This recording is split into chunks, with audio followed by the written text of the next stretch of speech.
Welcome, everyone. And so anyhow, okay. So sitting here in this room in Vancouver, the most livable place in the universe. Thank you.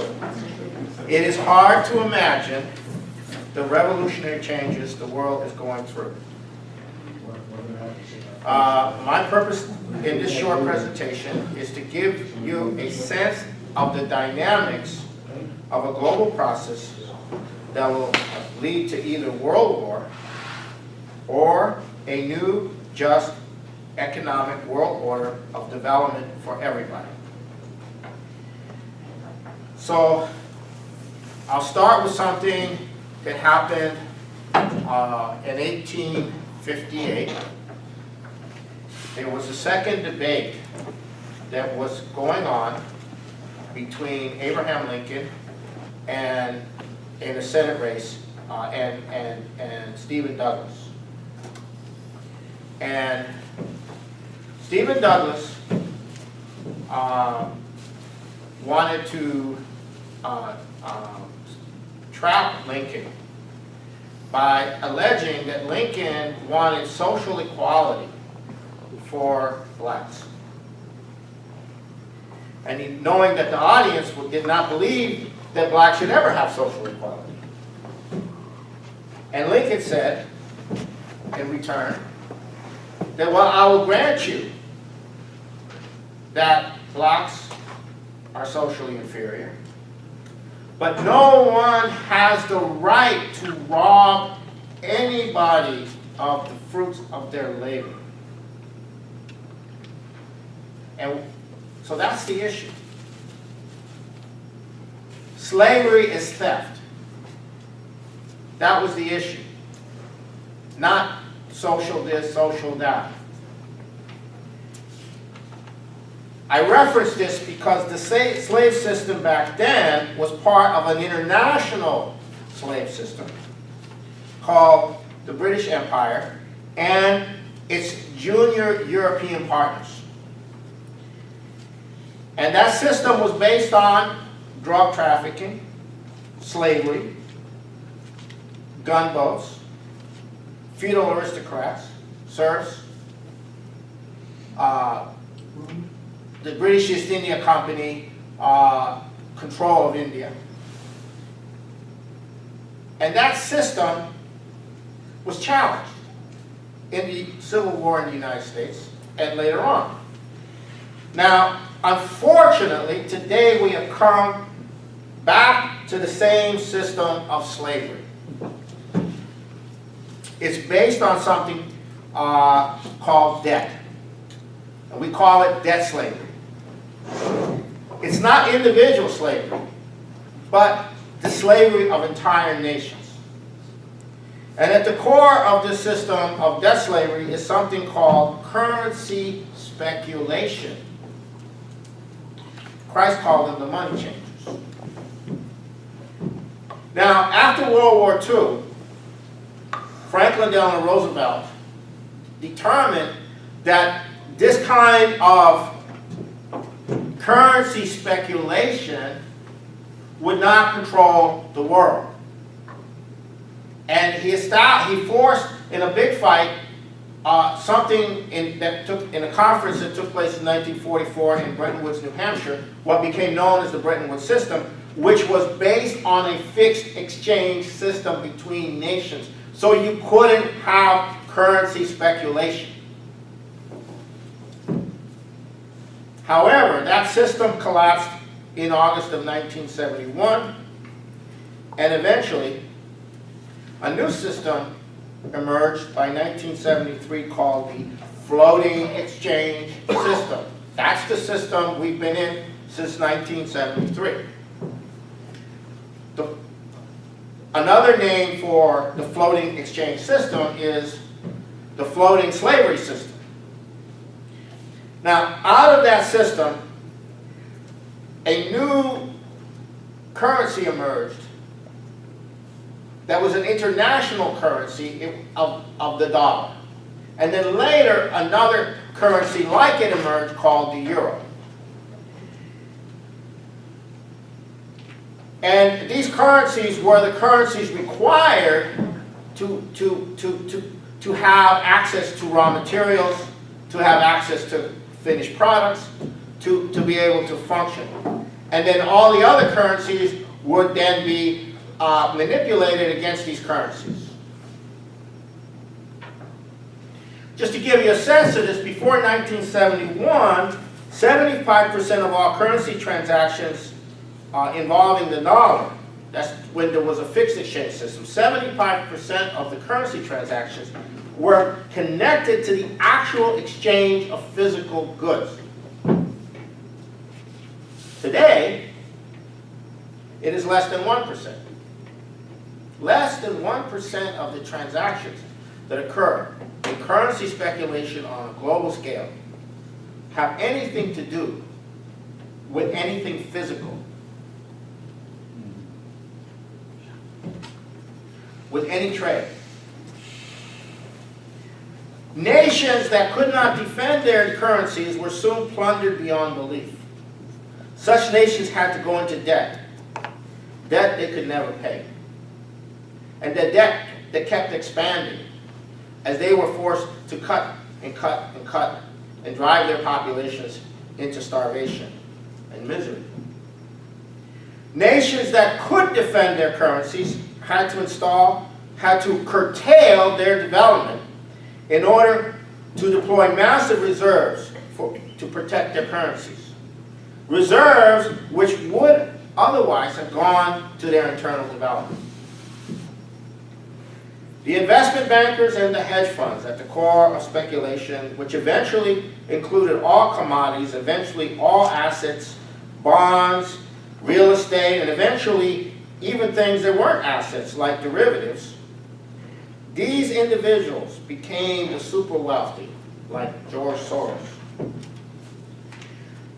The political movement you see here, which also exists in the United States, it exists throughout Latin America, it exists in Europe, with friends in every part of the world, has its origins back in the 1970s in a struggle to get nations and groups of nations to break with this system of slavery as it was expanding, as it was being imposed.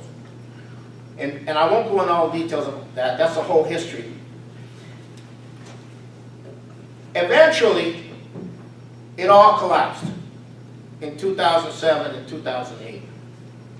However, instead of the people running the system going under and going bankrupt, they had so much power that they could induce governments to come to their rescue and bail them out. That's how much power had accumulated in the hands of these speculators. At that time, 2007, 2008, this movement began a campaign in the US and also spread to the rest of the world, calling for bank separation, to separate these speculators, these bloodsuckers, from the banking system that people needed to use. Why do we have this million-pound parasite sucking us for nothing? And to end the system of speculation. You'll hear more about Glass-Steagall and its connection to Canada in the next presentation. Finally, most of the world decided they could no longer exist in this global system of desolation. It is from this that you have the origins of the BRICS: Brazil, Russia, India, China, South Africa, which finally, in July of 2014, began establishing between themselves and all other nations that wish to be a part of it, an end to the system of debt slavery. What does that mean? An end to the system of debt slavery means what? It means my nation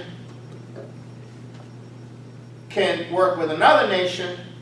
We have facilities to finance the development that we need. We do not have to go into debt to the international bankers. We can create our own debt and circulate it as credit. And out of that, we can create the wealth that we need and to give our citizens, our people, a future.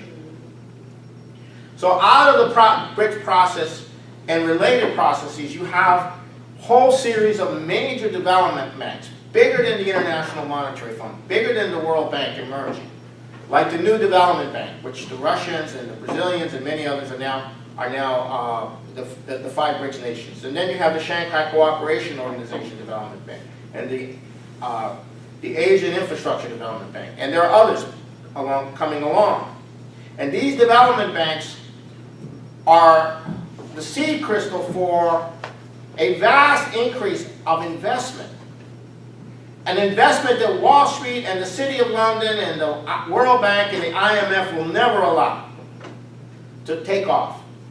And those countries that join this and become partners in this can count on the other nations to back them up in any situation in which they are being confronted by Wall Street or the City of London or the military or other aspects of that.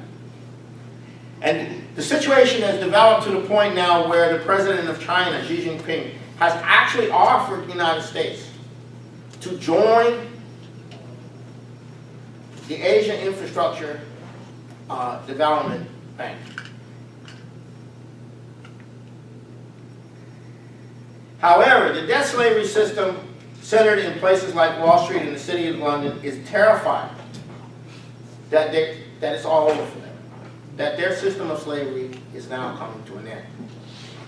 And they do not want the Canadian population, the U.S. population, any population, to know that this is the issue that defines the existence of humanity. And so you're not hearing about it in the regular media.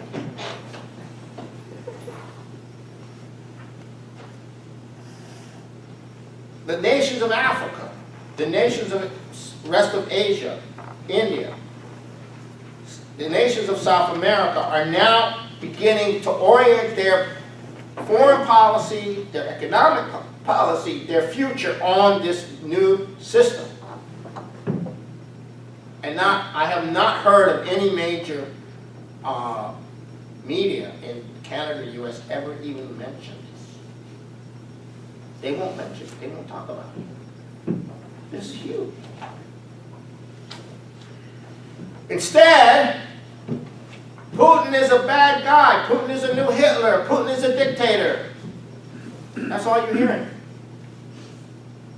China is about to collapse. Xi Jinping is a new Mao. There's a new dictatorship in China. Right, that's all you're hearing. Propaganda. War propaganda. That's what you're hearing. So we now have a war. It is a war. And this war is a system between a system of slavery versus a system of national economic development that promotes the development of all nations. We didn't have a war like this before because this hadn't come into being yet. But now it's a war. And as Lincoln said some time ago, the world cannot, to paraphrase Lincoln, who said, the world cannot be half slave and half free. Now, I will now give you a brief report on 2 battlefronts. In doing so, it is important to understand that this movement has played the seminal organizing intellectual role in creating the ideas behind this whole process. And our importance in this is not in numbers, it's in ideas, and it's in whether or not, and what ideas will shape the development to come. So I will go into two battlefronts. The first battlefront is Europe, and the second battlefront is North America. Okay, Putin has said that Ukraine is not the cause of the problem. The situation is not in Ukraine. And what Putin means by that is he's saying, it's not that. It's this war we're talking about. That's the issue. That's what he means. If there wasn't a Ukraine, they would invent a Ukraine. So everything you're hearing about the Ukraine, it's not about that. It's being triggered to break up the BRICS, to stop this process. Similar wars are being prepared in the Caucasus, are being prepared in Central Asia, are being prepared around China, are being prepared around India and around Pakistan, and so forth and so on. This is the alternative to the BRICS. It's an empire of chaos and war. That's what's being unleashed, because once the BRICS take over, once every nation becomes part of the BRICS, that's the end. We don't have a debt slavery system. We don't have an oligarchical system. Humanity has now a potential to deal with its fundamental problems and develop. Now, the Greece situation is a focal point in this whole situation. Because what happened in Greece was a political party that vowed to the population that they would end Greece's submission to this system. Because the system was killing the Greek population. They won the election. They won the election. And what they proposed, they had a modest proposal that the debt be reduced. The European Union, the European bankers, cannot reduce the debt, because the whole system is based on that, speculating on that debt. And if they reduce the debt, then every other country will want to reduce their debt. So you have a huge struggle emerging around Greece. And Greece is saying, not publicly, but they're making it very clear, hey, we can join the BRICS. If you don't change the European system to get us out of this condition, then we can all join the BRICS. And that's what's going on. That's why you have a crisis with Greece. And the leadership of Greece knows the game. They know what the stakes are. They are not politicians. The defense minister is somebody who's spoken at our conferences. The foreign minister is an expert on the BRICS. The finance minister knows exactly what he's doing. Okay? And this is causing tremors throughout the world, the Greek situation. Little Greece. Because the whole system is that way. And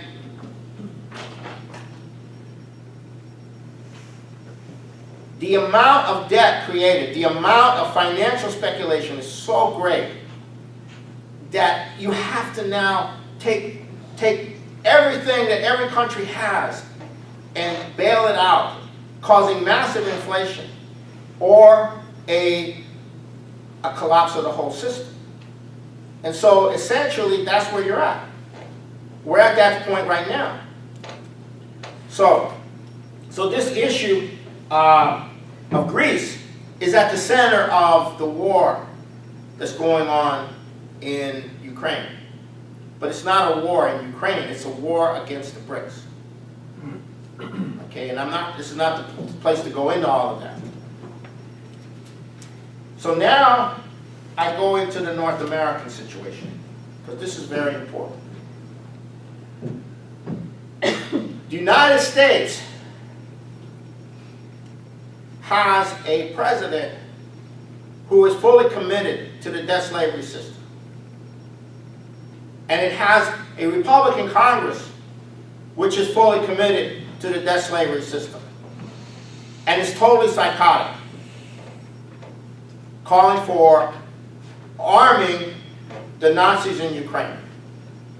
You know, these Nazis they're not even part of the regular army. You know, these are Nazis. You know, this is giving them arms. It's like giving ISIS arms. I mean, you know, the whole thing is insane. And they're outdoing each other in their vitriol. And they're outdoing each other and pretending that their system is the best system in the world. On the eve of its total disintegration. However, not everyone in the United States is insane, just as not everyone in Europe is insane. And even the British Empire is starting to consider other options in case they lose. And they've agreed to join the Asian Infrastructure Development Bank just now. Of course, they're now doing a little hedge here. The British always hedge. But anyhow, Obama administration went nuts over this. That Britain was appeasing the enemy. Who's the enemy? The Brits.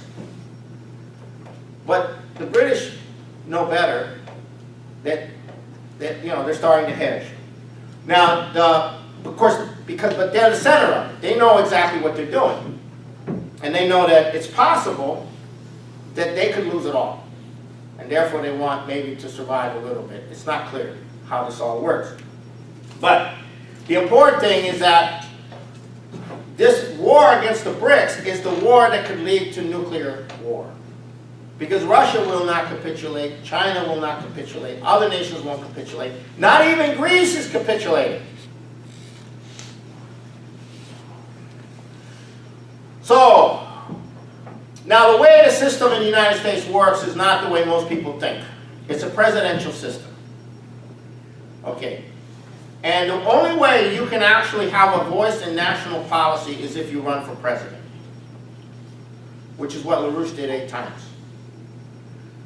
To have a voice in national policy. The only way you can get a discussion going on national policy is to run for president. But who are the candidates that are preparing to run for president? Hillary Clinton, Jeb Bush, there's some other people. Who are they? What are they saying about all of this? None of them are saying anything about all of this. And then in the last few days, a former governor of Maryland, a former mayor of the city of Baltimore, Kevin O'Malley, surfaced in New Hampshire in his presidential campaign. And he said something that is shaking the political establishment. Even though he's not the big name. He said something that's shaking the political establishment. He said, in a press conference, he said, well, one thing that would be to reinstate Glass-Steagall. For 70 years, we prevented banks from gambling with our money and wrecking our economy and running roughshod over the common good that we share as a people and having a stable and good economy. Everybody. I mean, on both sides of the aisle. I mean, so many people say we should do that, and yet it remains undone.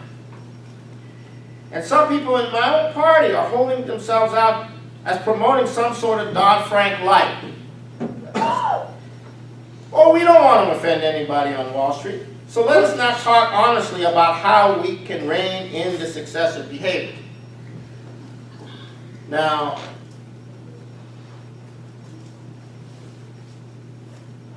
to say things like that in the United States, and to say it as part of an exploration for a presidential campaign, is significant. Because if this issue is not addressed in the pre-presidential period by presidential candidates, it will never be addressed in the United States. That's how you address issues. So it's not about who's going to win the election. It's what is the discussion. That's how the United States works. And if there's no discussion, well, forget it. There won't be a United States. And we might very well be in a nuclear war as a result. Because that country has a lot of nuclear weapons. And they got a crazy president and they got a bunch of crazy Republicans. So if there's no discussion, you know where it's headed. And our movement is determined that there will be a discussion. And the same goes for Canada. There has to be a discussion on this. Not some, no, we won't talk about it. No, we're not going to talk about that. No, there has to be a discussion. And that's what I'm hoping this meeting and this event will help us get going. And I'm sure you have a lot of questions and you can get to them after the next presentation.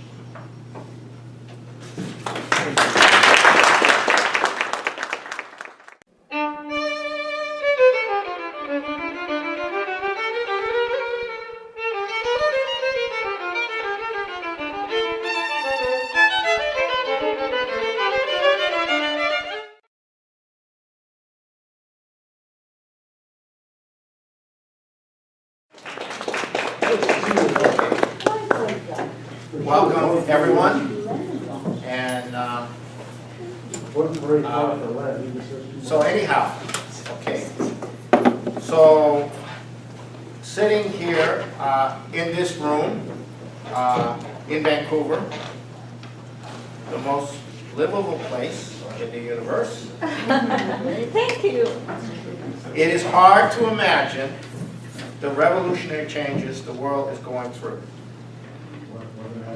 My purpose in this short presentation is to give you a sense of the dynamics of a global process that will lead to either world war or a new, just, economic world order of development for everybody.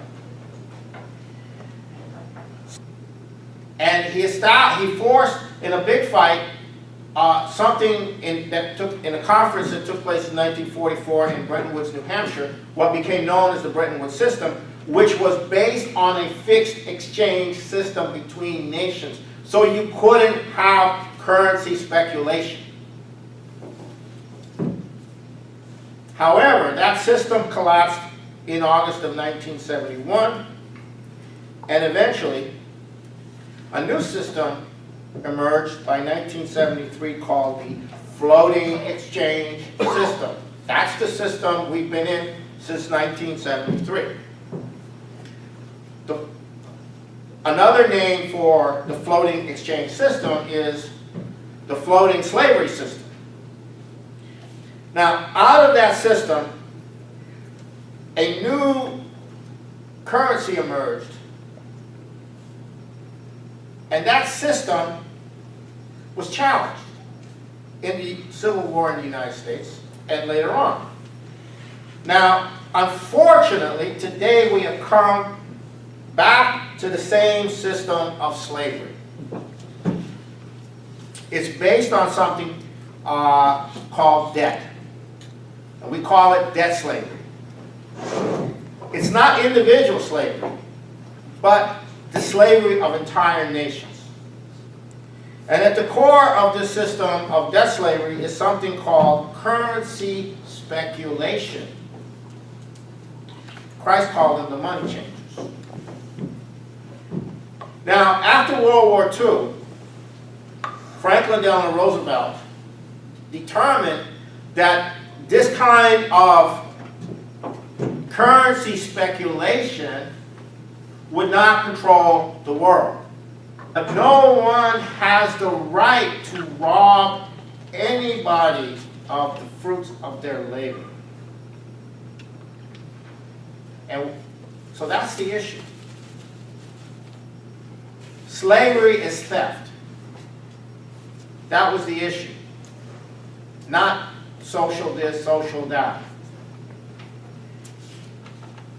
I reference this because the slave system back then was part of an international slave system called the British Empire and its junior European partners. And that system was based on drug trafficking, slavery, gunboats, feudal aristocrats, serfs, the British East India Company control of India. So I'll start with something that happened in 1858. There was a second debate that was going on between Abraham Lincoln and in a Senate race and Stephen Douglas. And Stephen Douglas wanted to trap Lincoln by alleging that Lincoln wanted social equality for blacks. And knowing that the audience did not believe that blacks should ever have social equality. And Lincoln said, in return, that, well, I will grant you that blacks are socially inferior,